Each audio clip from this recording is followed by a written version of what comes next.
You ever hear a lake clear its throat before it takes something back?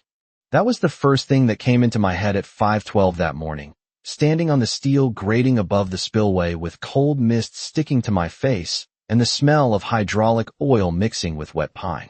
The alarm horn had just started its low, shivering wail across the water, and down below me, one of the brand-new cabin decks gave a tired little groan like the whole place already knew it had been built where it never belonged. Across the lake, rows of matching vacation rentals sat in the gray dawn like somebody had dropped a suburban postcard on top of my family's land and expected nature to play along. 109 cabins. Fresh cedar siding. Black metal roofs. White trim. Cute little porch lights still glowing in the rain. 3 days earlier, none of that had felt real yet. 3 days earlier, I had driven back down County Road 8 with a cup of gas station coffee in the console and the same old picture in my mind I'd carried since I was a kid, the long curve of Walker Lake, the stone marker near the east bank, the narrow maintenance road to the dam, and the waterline my grandfather could read better than most men read a watch. Then I came around the final bend and almost missed my turn because there was a billboard where the old sycamore used to be. Lakeside Haven, coming this summer. Private cabins.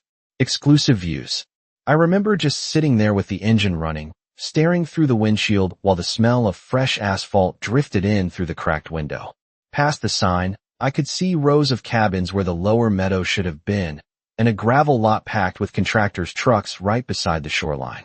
It looked wrong in the way a face looks wrong when the smile comes half a second too late. By the time I got down to the gate, they'd already changed the lock. My lock. My chain cut clean through and tossed into the weeds like scrap. A temporary HOA sign hung on the fence with bright red letters warning unauthorized entry to resort property. Resort property. On my lake. I got out and put my hand on the cold metal, and that was when I heard heels on gravel behind me. Brenda Holloway. Perfect hair, rain jacket that probably cost more than my first truck, and a smile so polished it looked laminated. She stood there with a folder under one arm and told me, calm as church on Sunday, that the board had approved a community development agreement, that this shoreline was now an amenity zone, and that if I had concerns, I could submit them in writing at the next HOA meeting. Then she gave the lake one quick glance and said the line I still hear in my sleep. She said, "It's just water, Ethan. We own the view now." And right there, with drizzle ticking against the sign and diesel engines rumbling somewhere behind the cabins, I understood two things at once. First, Brenda Holloway had no idea what she had built on. Second, she had just mistaken scenery for infrastructure, and people like that always think ownership starts with whatever looks pretty in the sales brochure. My family never owned the view. We owned what controlled it. And what she didn't know, not yet, was that the lake had a memory, the county had records, and the dam behind me still answered to my name. I stood there long enough for Brenda to mistake my silence for confusion, and that was her first real error. People like her always think quiet means weak, like if a man is not yelling then he must already be losing. I looked past her shoulder at the cabins rising along the shoreline, at the fresh-cut lumber stacked near the gravel lane, at the little strings of contractor flags fluttering in the drizzle, and I felt something colder than anger settle into place. Anger burns fast. This was different. This felt like a survey pin driven into bedrock. I told her to move away from my gate. She smiled without showing teeth and opened the folder in her hand like a woman unveiling a trophy. Inside were copied plats, permit summaries, stamped meeting minutes, and one polished brochure page with watercolor drawings of kayaks, porch swings, and happy couples holding coffee mugs by the lake. She tapped the page with one manicured finger and said the development had been approved months ago, fully planned, fully funded, and fully protected by the association. She said families were already booking summer stays. She said local values were about to rise. Then she told me, in the same tone someone might use explaining weather to a child, that land use changes all the time and that I needed to accept progress. I almost laughed, not because she was funny, but because every word out of her mouth made it clearer she had no idea where she was standing. Walker Lake was never just a pretty shoreline wrapped around a few acres of timber. It was a controlled basin, fed by runoff from the North Ridge, balanced by an old stone spillway, and a reinforced gate system my grandfather helped rebuild after the flood of 1968. I grew up learning those numbers before I learned algebra. Normal pool elevation. Seasonal release range. East Bank saturation line. My father taught me how to read water stains on rock the way other fathers taught their kids batting averages. By the time I was 16, I could tell you more about that dam by the sound of the gates in winter than most county officials could tell you from a file cabinet. Brenda was still talking when I crouched near the fence and picked up the cut piece of my old chain from the mud. The steel was bright where the bolt cutters had bitten through it. Fresh. Recent. Careless. I turned it over in my hand and noticed muddy tire tracks on the maintenance road beyond the gate. Heavy equipment, at least 3 different tread patterns, all leading downhill toward the control house. That got my attention more than the cabins did. Cabins were one thing. But if they had run machinery over the service road and tampered with access to the control structure without authorization, then this was bigger than trespassing and bigger than some HOA board puffing itself up on fake authority. This was infrastructure. That word changes everything. I asked Brenda, who signed off on access control. She blinked once, just once, and then recovered with another smile. She said the board had every right to secure common development assets during construction. Common development assets. I let her say it because I wanted to hear how far she would go before reality got involved. A few workers glanced over from the shore where they were unloading railing sections. One of them recognized me. I could see it in the way he looked from my face to the gate. And then back to Brenda, suddenly unsure who he was supposed to be listening to. She noticed too and stepped closer, lowering her voice like that made her sound powerful. She said if I created delays, she would have her attorney seek damages. She said the county did not care about old family stories. She said paper decides everything. That was when I finally looked her straight in the eye and said, paper matters when the paper is complete. Then I got back in my truck, drove uphill through the rain, and parked beside the old bait shop pull-off where I still had 1 bar of signal. My coffee had gone cold. My hands smelled like wet steel. I called the first person who still understood that lake almost as well as I did, a retired county hydrology tech named Walt Mercer. When he answered, I did not waste time. I told him someone had changed the lock on the dam road, built structures below the historic flood line, and called my water an amenity. There was a long pause on the other end. Then I heard him exhale and say, Ethan, tell me they did not build that low. I looked back through the rain at the new roofs along the shore and said, they did. And that was the moment this stopped being a property dispute and started becoming a countdown. Walt told me to go home, pull every family record I had, and do not trust what was sitting in the county portal until I saw the older filings with my own eyes. So that is exactly what I did. By noon I was in the basement of my father's house, standing in that dry paper smell every old place gets when it has held the same secrets for 50 years. The dehumidifier hummed in the corner. Rain ticked softly against the narrow ground-level window, and I was on my knees in front of a dented gray file cabinet that still had labels in my grandfather's block handwriting. Spillway maintenance. East Bank survey. Emergency release orders. Easements. The farther back I went, the quieter I got. Brenda had talked about progress like progress erased physics, like a brochure and a board vote could outmuscle contour lines and runoff patterns. But lakes do not care about branding, and old engineering records are some of the least emotional documents on Earth. They just sit there and wait for somebody foolish enough to ignore them. I found the 1971 Basin Survey first, yellowed edges, red grease pencil marks, handwritten notes on flood storage and seasonal release capacity. Then I found the operating covenant tied to the dam, recorded with the county after the reconstruction, plain language stating that maintenance access could not be obstructed and that water control decisions had to remain available to the structure owner during elevated inflow events. Not the neighborhood, not the association, the structure owner, me. A few folders later, I found what Walt had been hoping I would find and what Brenda probably prayed had stayed buried forever, the historical flood elevation map with the lower shelf of shoreline shaded in blue hash marks from end to end. I spread it out across the workbench and just stared at it. The cabin row sat exactly where the map said temporary inundation risk increased during controlled seasonal release. Exactly there. Not near it. Not close to it. Directly on it. My phone buzzed. It was Walt. I put him on speaker and read the parcel references out loud while he cross-checked what he was pulling from an older county archive terminal on his side. I could hear keys clicking and his chair creaking while I moved from one document to the next. Then he asked me for the current permit number posted at the site. I had snapped a picture before I left the gate, so I read it to him. Silence. More keys. Another silence. Then he made this low sound in his throat that told me I was no longer dealing with a mistake. I was dealing with a shortcut. The permit tied to shoreline improvement and temporary utility work, not a full cabin build-out below the mapped flood impact shelf. In plain English, somebody had dressed a real estate project in the paperwork of a lighter job and hoped nobody who understood water would notice. I leaned both hands on the workbench and looked down at the old map while that settled over me.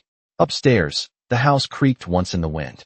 Somewhere outside, a truck passed on the county road, tires hissing on wet pavement. The whole world sounded normal, which somehow made the lie feel even bigger. I asked Walt the only question that mattered. Who signed it? He told me the permit trail had gaps, amendments filed out of sequence, and one approval reference linked to a meeting packet that should never have cleared without additional review from environmental controls. That meant either somebody had been lazy, somebody had been pressured, or somebody had decided the shoreline was too profitable to examine too closely. None of those options helped Brenda. In fact, every answer made things worse for her. I gathered the surveys, the covenant, the access records, and my grandfather's maintenance logs into one stack and slid them into a banker's box.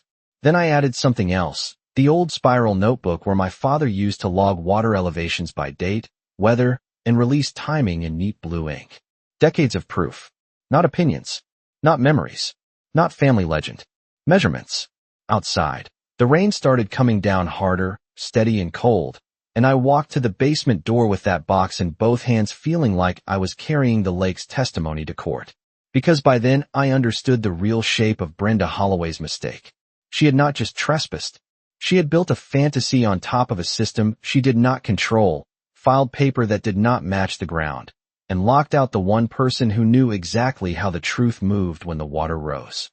By the time I got to the county records office the next morning, the rain had settled into that fine, cold mist that makes everything look older than it is.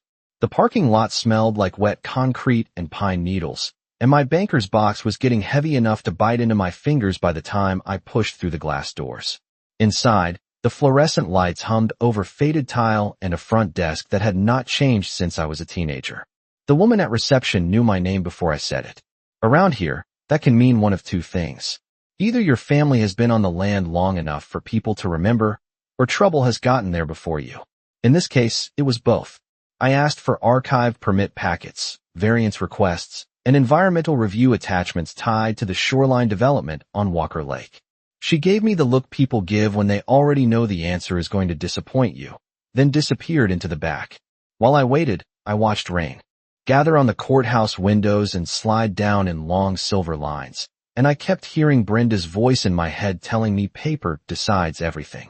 The thing about paper is that it can save you or bury you, depending on who read it before it got stamped. 20 minutes later, I was sitting at a public terminal with a stack of copied files, and the first thing I noticed was how clean the story looked from a distance. Too clean. There was a shoreline improvement request, then a utilities access form, then a common area enhancement notation. None of those, on their own, sounded like 109 rental cabins packed below a historical flood shelf. The language kept slipping sideways, careful and polished, like whoever wrote it knew how to stay one step away from the truth without technically touching a lie. I started laying my family records beside the county copies, page by page, comparing parcel lines, elevations, and maintenance access notes. And right there, under the blandest heading in the entire packet, I found the seam. An amendment had been filed under a parcel reference that matched the upland tract but carried work implications extending downhill into the controlled basin area. That should have triggered a separate review. It did not. Instead, somebody attached a generalized compliance memo and moved it along. I could feel my pulse in my throat when I saw the signature trail. Brenda had not done this alone. She had help, or at least she had someone willing to look away while she turned a regulated shoreline into a sales pitch. I copied everything. Every page. Every map. Every note in the margins. When I finished, I stepped outside under the awning and called my attorney, Daniel Reeves, a land use lawyer out of Lexington, who had once told me the most dangerous people in property disputes were the ones who confused confidence with legal standing. He picked up on the second ring. I gave him the short version, and for a few seconds he said nothing. Then he asked me if the association had obstructed maintenance access to the dam. I said yes. He asked if the structures were occupied yet. I said not fully, but bookings had started. He asked if I had proof that the permit trail failed to match the scope on the ground. I looked down at the box in my arms, damp cardboard pressing into my coat, and said I had enough proof to make somebody very uncomfortable. Daniel told me not to threaten anyone, not to warn Brenda, and not to touch the gate until we documented every inch of the site. So I drove back to the lake with a scanner app, a fresh battery pack, and a calm I had not felt since this started. The mist had lifted just enough for the cabins to show themselves clearly from the ridge road, all neat lines and expensive optimism, and for the first time I noticed little details that made the whole thing even uglier. Decorative lantern posts along the gravel path, Adirondack chairs staged on porches, a wooden sign near the shoreline that read Sunset Point in cursive white paint. They had already started selling the illusion. They had named pieces of my water like they were labeling rooms in a house they had not built. When I pulled off near the upper overlook and raised my phone to take photos, I saw fresh tire marks cutting across the maintenance shoulder again, deeper this time, and one orange erosion control fence sagging half loose where runoff had started chewing at the soil. That was when the story shifted in my mind. This was not just fraudulent paperwork anymore. It was sloppy construction inside a system that punished sloppiness. All they saw was a lake. I saw drainage, pressure, release timing, and a board president standing on a pile of approvals she did not understand. And somewhere underneath all of it, like a clock starting to tick behind the walls, the water was waiting for its turn to correct the record. That night the storm track shifted east, and the first real flood watch of the season rolled across the county like a rumor everyone suddenly took seriously. By 6 o'clock, my phone had 3 weather alerts, 2 missed calls from Daniel Reeves, and 1 message from Walt that simply said, "Check the inflow charts now."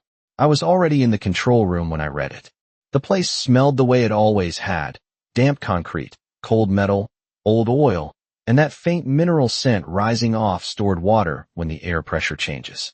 I had let myself in with the original service key from my father's ring because the secondary lock Brenda's people had added to the outer gate had been removed that afternoon under county instruction, at least temporarily, until access rights could be reviewed.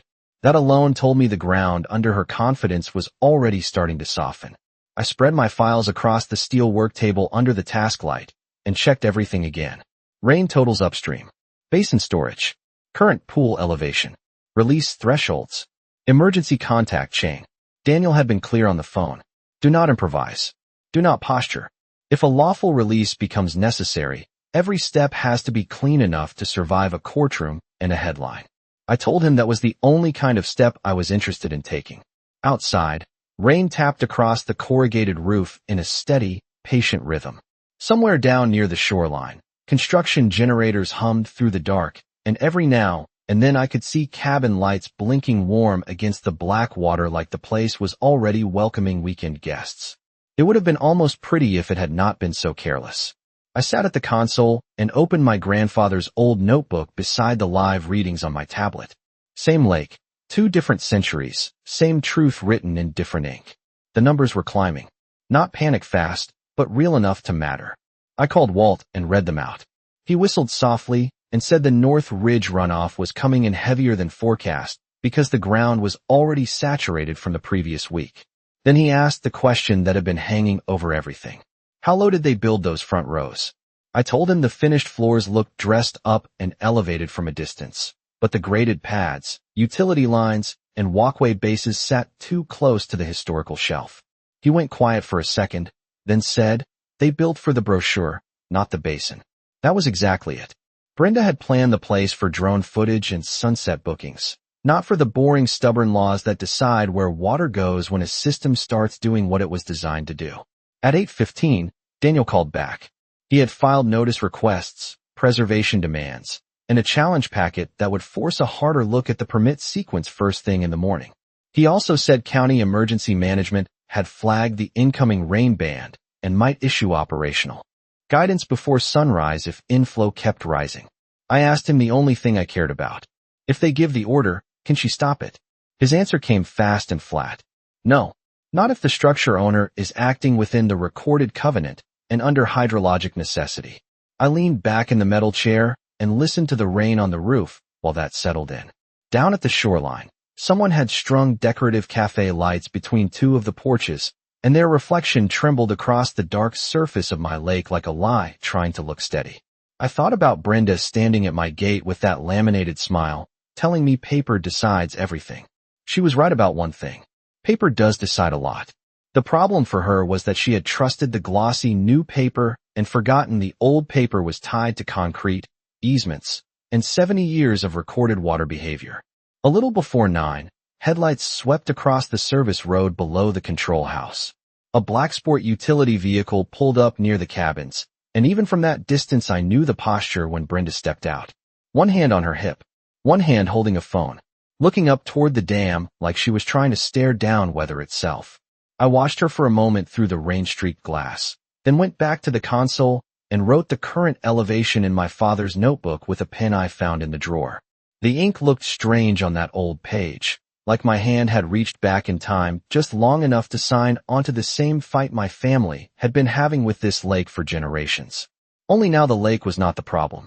The problem was a woman who thought scenery could be owned without consequence. And as the numbers kept rising, I began to understand that the storm was not creating my opportunity. It was simply revealing the one Brenda had built for me herself. At 3:47 in the morning, the radio on the wall cracked to life with the kind of flat county voice that never sounds dramatic no matter how serious the message is. Updated inflow advisory. Upstream saturation confirmed. Controlled release preparation authorized pending final threshold verification. I did not move right away. I just sat there in the control room with the lamp throwing a pale circle over the paperwork, listening to rain sweep across the lake hard enough now to sound like handfuls of gravel hitting the roof. The numbers on the monitor had stopped feeling theoretical. Every 10 minutes they inched up again, small enough to look harmless if you did not know what they meant, steady enough to tell the truth if you did. I called Walt, read him the latest elevation, and heard him shuffle papers on his end before he said exactly what I already knew. If the inflow held another hour, the basin would need room. Not drama. Not revenge. Room. That is the part people outside this world never understand. Water management is not emotional. It is math with consequences. I logged the readings, checked the gate motors, verified the backup power, and walked the narrow metal catwalk with my flashlight cutting through mist that hung thick over the dark water. The steel handrail was cold enough to sting my palm. Below me, the spillway mouth waited in silence, black and patient. When I stepped back inside, my phone buzzed with a message from Daniel. County Emergency Management is on notice. Document everything. That was all he wrote. No speeches. No warnings. By then we were past speeches anyway. Down by the shoreline, a few cabin windows still glowed amber through the rain, and the decorative path lights looked almost ridiculous now. Tiny dots of luxury pretending the lake was some kind of backdrop instead of a system. Then another set of headlights climbed the access lane below. Brenda again. Even in the storm, I could pick out the sharp, purposeful way she moved, one arm wrapped around herself against the weather, the other waving a phone as if signal bars could command reality. A few minutes later, my own phone rang. Her name lit up the screen. I let it ring twice before answering. She did not bother with hello. She demanded to know why county vehicles had been near the outer gate, and why she had received notice about restricted review on the shoreline permits. Her voice had changed. The polished confidence was still there, but it had a crack in it now, a thin edge of disbelief that I had actually pushed back hard enough to reach people above the HOA. I told her the county was reviewing access obstruction, permit scope, and flood exposure. She laughed once, too quickly, and said this was harassment.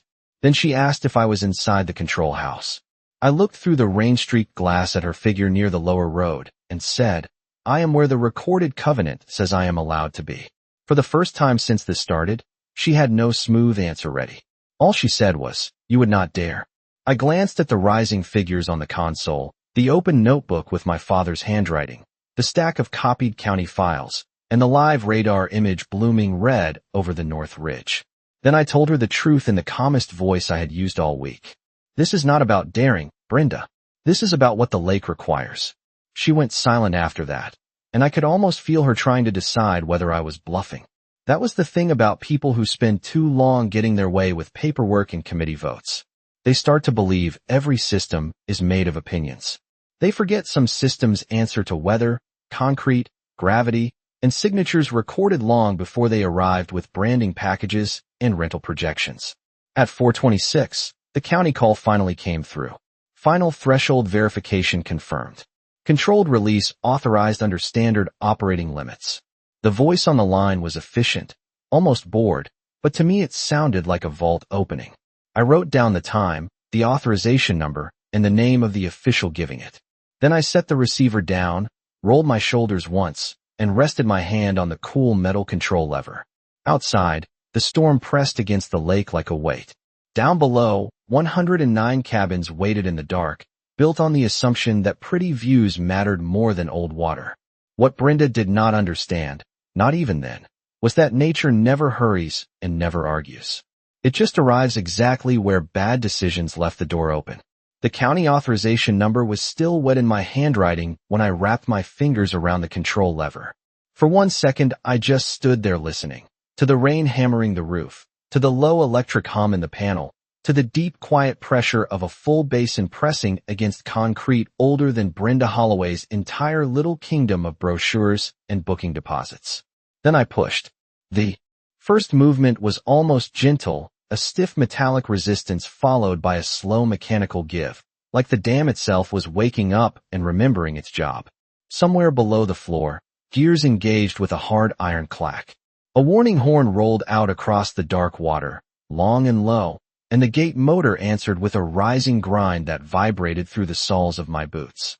I watched the indicator creep upward 1 notch at a time, controlled release, exactly within operating limits, exactly by the book, and then I stepped to the glass and looked down toward the shoreline. At first, nothing dramatic happened. That is the part movies always get wrong. Real consequences do not arrive with fireworks. They arrive with inches. The spillway took the first surge cleanly, a white churn building under the gate, and the surface of the lake began shifting in ways only somebody who had lived with it could read. The water lost that still, decorative look the cabins had been sold against. It started moving with purpose. The reflections of porch lights stretched and broke apart. The narrow strip of exposed bank below the front row darkened and disappeared. Drainage ditches that had been dry the day before began to fill and connect like lines on a hidden map, finally lighting up.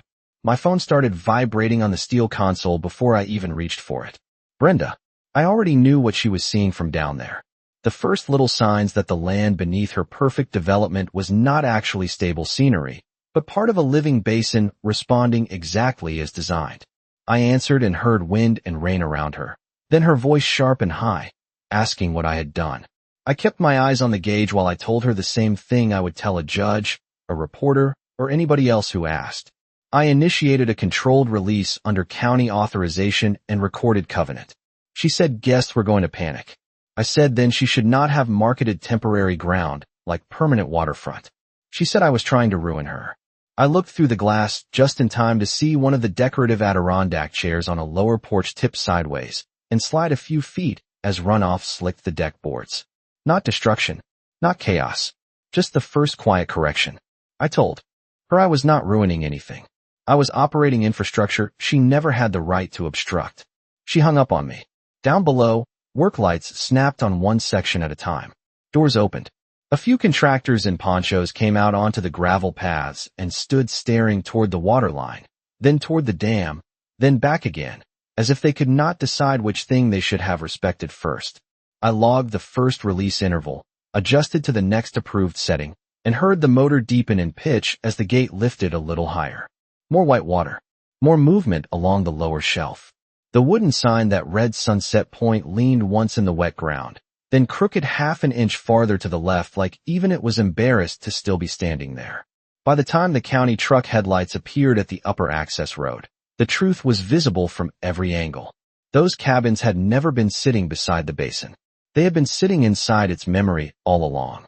And as the lake continued to reclaim the lines Brenda had ignored, I felt something I had not felt since the first time I saw her at my gate.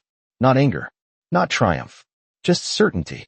Because water does not care who chaired the meeting, who stamped the brochure, or who thought they owned the view. It only cares where it has always been allowed to go. By dawn, the rain had eased just enough for the damage to become visible in the most humiliating way possible, slowly, clearly, and in front of witnesses. I stood in the control house with one hand near the console and watched the first county trucks roll down the upper road, their tires hissing on wet gravel, amber hazard lights flashing against the gray water like somebody had finally decided to put honesty on the scene.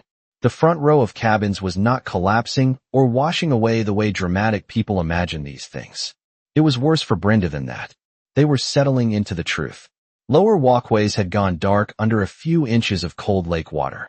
Decorative mulch beds had turned into slick brown ribbons. The little gravel paths between units had become narrow channels, each one tracing the old drainage lines my grandfather had marked on paper 50 years earlier. One porch step sat half submerged. Another deck had shifted just enough to leave a clean gap between wood and ground, the kind of small, expensive mistake that makes contractors go silent and insurers start asking for documents. I saw Brenda near the leasing office trailer, jacket soaked dark at the shoulders, pointing frantically from the shoreline to the county vehicles like volume alone could reverse topography. Around her, the workers had changed completely. Nobody was posturing now.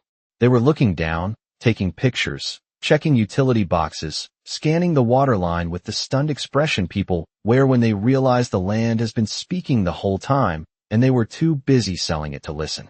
My phone buzzed again, but this time it was Daniel. He did not waste a word. County review team is on site. Environmental controls wants photographs of every lower structure, every access obstruction, every utility run below the historical shelf. He told me to send the survey overlays, the covenant pages, and the elevation logs immediately. So I did, standing there with the smell of wet concrete and warm circuitry around me, while outside the lake calmly introduced Brenda Holloway to the difference between a sales plan and a recorded basin. By 7 o'clock, a local reporter had shown up with a camera operator, and that was when the whole illusion really cracked. Cameras love contrast. Neat white trim against gray water. Decorative lanterns reflected in standing runoff. A woman who had called my lake an amenity now trying to explain why luxury cabins were taking on water under a flood watch. One county official in a tan rain shell walked the lower path with a clipboard, stopped at the old blue hash mark on the survey overlay I had sent, looked down at the submerged edge of a cabin pad, and just shook his head. Another official photographed the outer gate where my chain had been cut and Brenda's temporary sign still hung crooked and soaked, the red letters bleeding faintly into the wet plastic. That image hit me harder than I expected. Her sign, my gate, county cameras, rising water. Every lie she told had somehow arranged itself into evidence. Then came the part one will never forget. A gust of morning wind came across the basin and tilted the wooden Sunset Point sign far enough that one post slipped free of the soft ground. It did not snap. It did not fly. It just leaned over into the shallow water and stayed there, its painted script half reflected, half drowned, like the lake itself was too embarrassed to let the thing remain upright. I actually laughed then, not loudly, not cruelly, just once, because no courtroom in America could have staged a better symbol. Brenda heard me from down the slope and looked up toward the dam. Even from that distance, I could see it in her face. She finally understood that this was never about me throwing a tantrum or trying to scare her. This was about structure, record, and consequence. She had built on a moving promise and marketed it like bedrock. The county did not shut her down because I was louder. The water did not turn because I was angrier. They moved because she had put expensive dreams in the exact place old maps said not to. And as the cameras kept rolling and the officials kept taking notes, I realized the most satisfying part of the whole thing was how little I actually had to do once the truth was allowed back onto the property. By late afternoon, the storm had moved east. The release had been stepped down within approved limits, and Walker Lake looked like it always did after telling the truth, calmer on the surface, heavier somehow in the silence that followed. The county posted temporary restriction tape along the lower cabin row. Environmental review notices went up on the leasing trailer windows, and the same workers who had spent days hanging decorative lanterns were now carrying clipboards, pumps, and rolls of warning mesh through wet gravel that should never have been marketed as premium waterfront in the first place. I stood on the upper bank with my hands in my coat pockets and watched the whole expensive fantasy sag under the weight of official language. Unsafe pending review. Access violation under investigation.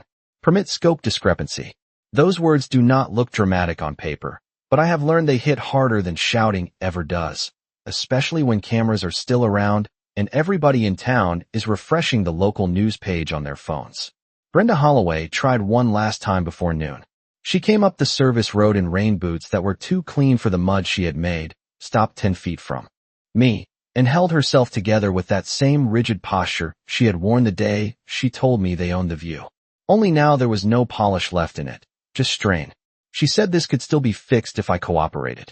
She said the board was willing to discuss compensation, shared access, a revised agreement, some version of peace that still left her with a future to sell.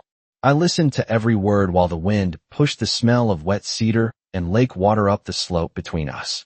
Then I looked past her at the crooked Sunset Point sign still half in the shallows, at the county seal taped across the trailer door, at the temporary sign she had hung on my gate now bagged as part of the access review, and I understood something that made my answer very easy.